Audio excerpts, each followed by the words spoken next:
And so when you think about principles like integrity, to be honest and to do the right thing. So as a realtor, how are you practicing doing the right thing? And think about that practically. For example, here's an example. When you're done showing a listing, and I know that this is common practice, but I would say that this is practicing integrity.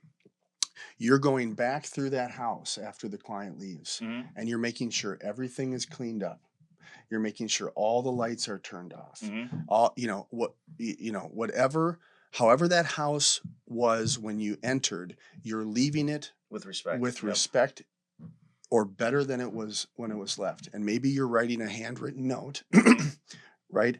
To say thank you. Whatever those are great examples of practical forms of how you're behaving with integrity in that moment. And those are the little things that you want to capture and bullet point and add into that document, because now you're giving the client insight into the way that you do business that they might have never known.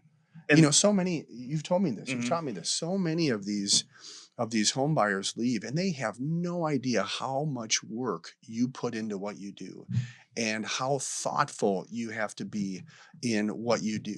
And so to bring them into that world, in the why and the how, sets you apart, and it actually allows them to have more of a personal understanding of um, what you believe, why you do things the way that you do, and especially how. And that very special opportunity. Then the outcomes start to make sense. Well, this Correct. is the outcome of all of it. It's rather than skipping to the outcome. I mentioned the water faucet thing. We kind of skip to the 5% surface things that we think about or understand. We like to talk about the outcomes.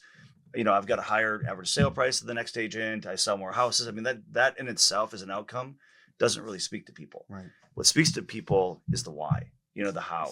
That's where people, they don't really care as much about the outcome when they care about what drives it.